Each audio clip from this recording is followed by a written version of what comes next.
जय मसीह की परमेश्वर के नाम की महिमा हो। आज हम देखेंगे याकूब का सपन, और ये हमें देखने को मिलता है उत्पत्ति उसका 28वां अध्याय की 10वीं आयत से लेकर 27वीं आयत तक। आपके पास बाइबल है तो हमारे साथ खोल लीजिए। उत्पत्ति 28वां अध्याय 10वीं आयत से लेकर 26वीं आयत तक, 22वीं आयत तक ही पढ़ेंगे। याकूब का सपन।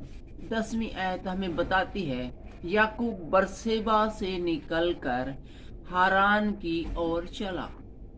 क्यों चला, कहाँ चला, ये आप पिछले वीडियो यदि आपने रेगुलर देखे तो आप समझ गए होंगे कि हम देख रहे हैं कि याकूब ने है अपने भाई एसाव का हक मार लिया था और अपने पिता से चुपके से 2 नंबर में आशीर्वाद ले लिया था।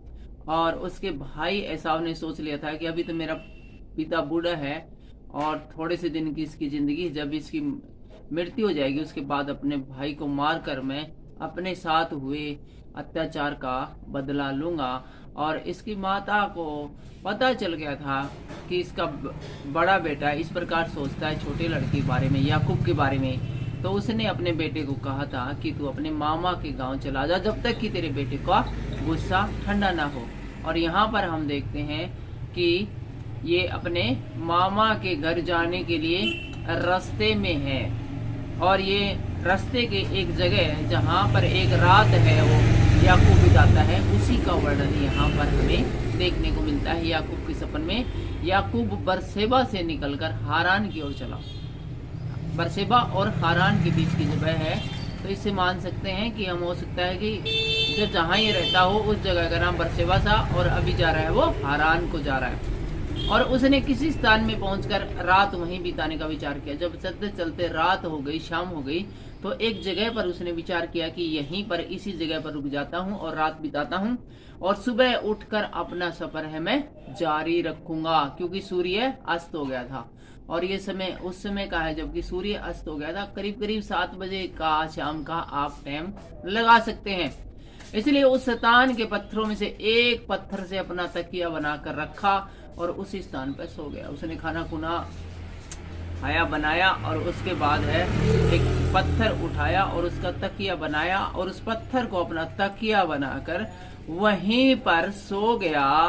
तब उसने सपन में क्या देखा, और उसके बाद वो एक सपना देखता है और सपने में क्या देखता है कि एक सीढ़ी पृथ्वी पर खड़ी है। एक सीढ़ी है वो पृथ्वी के ऊपर खड़ी है, बहुत लंबी सीढ़ी है, बहुत ज्यादा लंबी, आसमान को छूने वाली लंबी सीढ़ी है, और उसका सिरा स्वर्ग तक पहुंच गया। वो सीढ़ी इतनी लंबी है कि उसका सिरा है पृथ्वी पर से आकाश तक, और आकाश से भी आगे स्वर्ग तक पहुंच गया है। और परमेश्वर के दूत उस सीढ़ी से चढ़ते उतरते हैं।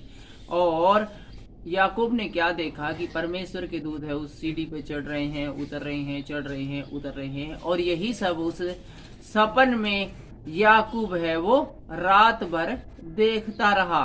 और यहोवा उसके ऊपर खड़ा होकर कहता है, और उस सीढ़ी के ऊपर खड़ा होकर यहोवा परमेश्वर याकूब से क्या कहता है, ये हम 13वीं आयत में अभी देख रहे हैं। और क्या कहता है यहोवा परमेश्वर, मैं यहोवा तेरे दादा अब्राहम का परमेश्वर और इसहाक का भी परमेश्वर हूँ। जिस भूमि पर तू लेटा है उसे मैं तुझको और तेरे वंश को दूंगा। और यहाँ पर इसको याकूब को यहोवा परमेश्वर आशीर्वाद देते हुए कहता है कि मैं तेरे जो दादा है, परदादा है, उनका पिता है, उनका परमेश्वर हूँ, और जिस जगह पर तू लेटा है वो सारी जमीन मैं तुझे और तेरे आने वाली पीढ़ियों को दूंगा।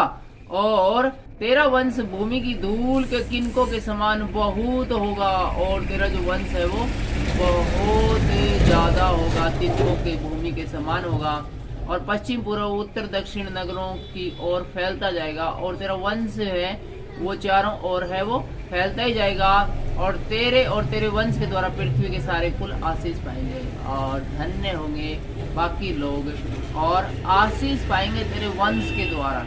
और तेरे वंश वालों का जिक्र चलेगा तो सब लोग तेरे वंश वालों को धन्य कहा करेंगे कि ये इस खानदान से है। जैसे कोई मुकेश अंबानी खानदान से हो और बाकी लोगों को पता चले मुकेश अंबानी के खानदान से, तो उनकी तो इज्जत वैसे बन जाती है कि इतने अमीर खानदान से हैं। और सुन, मैं तेरे संग रहूंगा और जहाँ कहीं तू जाए वहां तेरी रक्षा करूंगा। और देखो याकूब से क्या कहते हैं कि मैं तेरे संग रहूंगा और जहाँ कहीं तू जाए मैं तेरी रक्षा करूंगा।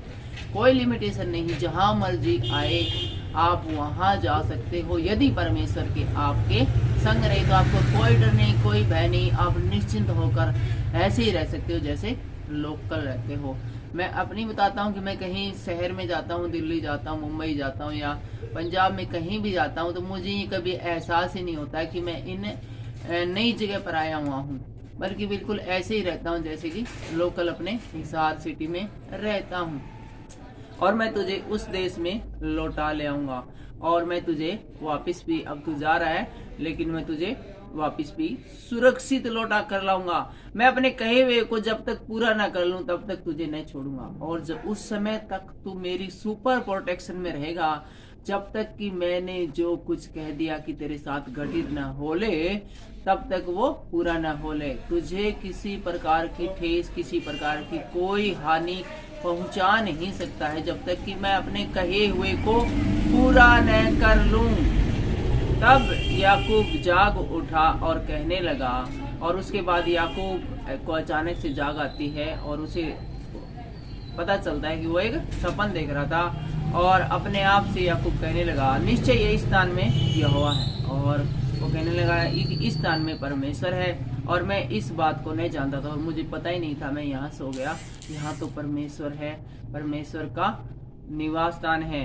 और भय खाकर उसने कहा, यह स्थान क्या ही भयानक है, यह तो परमेश्वर के भवन को छोड़ और कुछ हो ही नहीं सकता, वरन यह सड़क का फाटक ही होगा। भोर को याकूब उठा और अपने तकिए का पत्थर लेकर उसका खंभा खड़ा किया और उसके सिरे पर तेल डाल दिया और उसने स्थान का नाम बेतेल रखा। और उस स्थान का नाम क्या रखा? याकूब ने बेतेल रखा। और उस नगर का नाम पहले लूज था, पहले उसका नाम लूज था, लेकिन याकूब ने इसका नाम बदलकर बेतेल रखा। तब याकूब को यह मन्नत मानी। और उसके बाद याकूब परमेश्वर से एक मन्नत मानते हैं, एक प्रोमिस करते हैं, एक वादा करते हैं, यदि परमेश्वर मेरे संग रहकर इस यात्रा में मेरी रक्षा करे और मुझे खाने के लिए रोटी और पहनने के लिए कपड़ा दे और मैं अपने पिता के घर में कुशल क्षेम से लौट आऊं, तो यहोवा मेरा परमेश्वर ठहरेगा और यह पत्थर जिसका मैंने खंभा खड़ा किया है परमेश्वर का भवन ठहरेगा। और जो कुछ तुम मुझे दे उसका दसवांश मैं अवश्य ही तुझे दिया करूंगा। तो यहाँ पर क्या कहता है कि यदि जिस जगह पर मैं जा रहा हूँ वहाँ मुझे खाने पीने के लिए जिन चीज़ों की आवश्यकता है और जिंदा रहने के लिए जिन चीज़ों की आवश्यकता है वो सारी चीज़ें मुझे मिले और मैं वहाँ पर सुरक्षित रहूँ और सुरक्षित वापस लौट आऊँ, तो ये स्थान जहाँ पर कि अभी मैंने पत्थर रखा मैं एक परमेश्वर का भवन बनाऊंगा और जितना भी मैं कमाया करूंगा उसका दसवांश परमेश्वर को दिया करूंगा। ऐसा याकूब परमेश्वर से प्रॉमिस करते हैं। फिलहाल के लिए इतना ही, मिलते हैं अगले वीडियो में, वहां पर हम देखेंगे याकूब की लाबान से भेंट। लेकिन फिलहाल के लिए इतना ही, परमेश्वर आपको आशीष दे।